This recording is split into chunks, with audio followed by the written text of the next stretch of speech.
Akidah ahli sunnah wal jamaah beriman kepada qada dan qadar Allah Ta'ala yang menentukan hidup kita.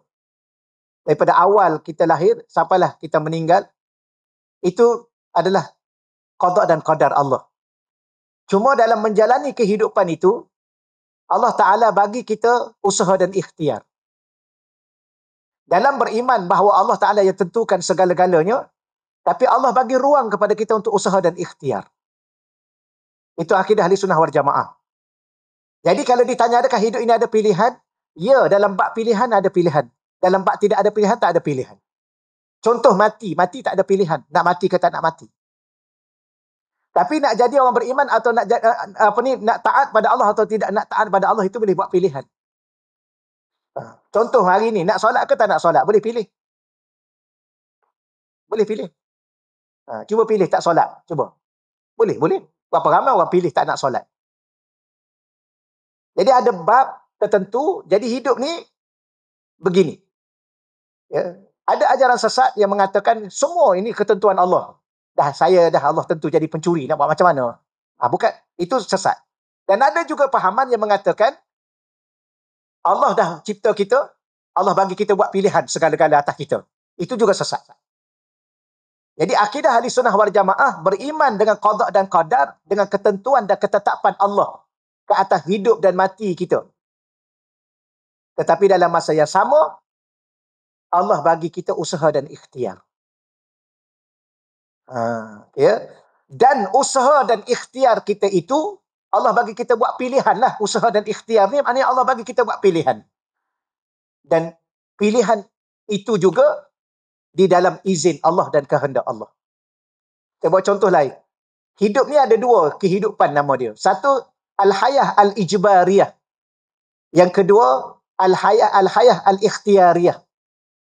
Hidup yang sedang kita lalui ini, ada yang dinamakan al-hayah al-ijbariyah, hidup yang Allah bagi kita, Allah paksa kita. Siang malam, kita tak boleh nak buat pilihan. Untuk siang selalu atau malam sentiasa. Ada waktu malam, waktu. Lapar dengan kenyang, itu bukan pilihan kita. Selera tak kat mana sampai kenyang dah tak boleh makan. Kenyang tak kat mana pun sampai lapar balik. Muda dengan tua, tak boleh buat pilihan. Sampai waktu kita akan tua. Ni ada benda-benda yang Allah paksa kita. Antara juga hidup dan mati.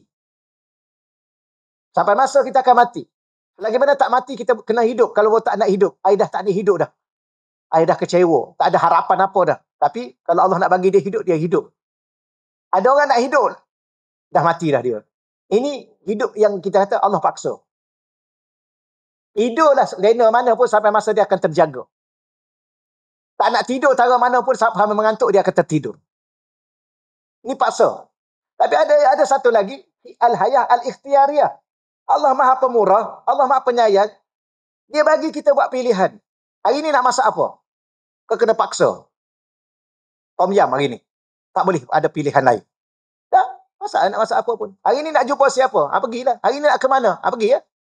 Hari ni nak buat apa? Buat. Tapi yang kita buat tu, yang ke mana kita pergi tu, dengan siapa kita jumpa tu, itu pun masih dalam izin Allah yang mengizinkan. Kalau tidak berapa banyak kita nak pergi satu tempat, tak jadi. Kenapa? Banjir. Jadi akidah ahli sunnah wal jamaah beriman dengan qada dan qadar, tetapi wajib usaha dan ikhtiar. Sebab tu Allah dah tentukan kita. Bukan kita. Allah dah tentukan manusia secara umumnya. Ada yang ahli neraka, ada ahli syurga. Habis kita kena buat apa? Kita kena solat. Jangan tak solat pula, mentang-mentang Allah dah tentukan. Kita kena baca Quran. Itu usaha dan ikhtiar kita. Tapi ramai tak baca Quran. Ramai yang tak baca. Ramai juga. Kenapa yang ramai juga tu? Sebab dia pilih tak nak baca. Kita pilih nak baca. Jadi hidup dia ada pilihan. Di samping kita menjalani takdir, kita juga menjalani pilihan yang kita boleh buat. Itulah kemurahan Allah. Itulah kebaikan Allah. Ya. Macam ada sekarang ni, nak datang ni. Ni buat pilihan sendiri tadi kan? Kena ugutan apa-apa. Kena paksa. Tak. Tapi hari ni tak nak datang. Tak datang pun tak apa. Datang sekejap pun boleh? Boleh. Nak datang sampai habis? Boleh. Tak ada orang paksa. Allah pun tak paksa kita. Tapi kenapa kita datang ni? Allah permudahkan kita datang. Supaya apa? Supaya Allah nak permudahkan kita ke syurga. Allah juga, walau bagaimanapun, tak terkeluar daripada batas kehendak dan kekuasaan Allah. Izin tu bukan dengan makna Melayu tau. Izin dengan bahasa Melayu membenarkan. Izin dengan bahasa Arab ni kita nak kata apa ya? Contohnya, seorang keluar daripada rumah nak pergi mencuri. Lalu dia pergi. Dia sampai ke tempat untuk dia mencuri. Dia boleh panjat bangunan tu. Kalau di bangunan dia nak mencuri. Dia boleh panjat bangunan, dia boleh masuk. Dia boleh ambil barang, dia boleh keluar balik. Itu apa tu maknanya tu? Dalam izin Allah. Bukan izin Allah benarkan dia mencuri. Tak. Tapi gerak-geri dia tu Allah izin. Kalau tidak, tak berlaku tu. Contoh kalau Allah tak izin. Dia keluar saja daripada rumah, datang kereta, bam, langgar dia. Dia tak boleh pergi mencuri. Sebab apa? Allah tak izin. Jadi segala gerak-geri dia tu, boleh naik motosikal sampai ke tempat mencuri, boleh naik panjat rumah tu, masuk pula dalam rumah, boleh ambil barang yang dia nak, dia keluar balik, dia naik motosikal dia balik, happy dia pergi bawa barang-barang tu, menafaatkan itu dengan izin Allah. Kalau Allah tak izin, dia panjat-panjat, boom, jatuh, mati dia kat situ. Jadi izin bukan benarkan. Apa bahasa Melayu kita ya? Tapi perkataan Arabnya izin. Dalam izin Allah. Atau dalam kehendak Allah. Kalau Allah tidak berkehendak, dia boleh jalan, dia boleh naik, dia boleh bangga, dia bawa lari barang. Kadang-kadang Allah tak izin. Macam mana? Dia naik elok, dia ambil barang, dia pun lompat balik, zak datang polis, tak tangkap dia. Tak dapat mencuri juga dia hari itu. Maka Allah tak izin dia mencuri. Dengan perbuatan tu, tak izin perbuatan tu berlaku. Jadi walaupun kita ada pilihan, Allah bagi kita buat pilihan, tapi dalam izin Allah. Kalau tidak kita buat pilihan macam mana pun, kalau Allah tak izin, tak akan berlaku pilihan kita itu. Tapi Allah masih lagi membenarkan kita membuat pilihan. Macam jodoh lah, jodoh. Dulu pilih kan, kita ikut sapu. Pilih. Ikut bertemu, ambil aja. Janji ada suami. Mana boleh macam tu.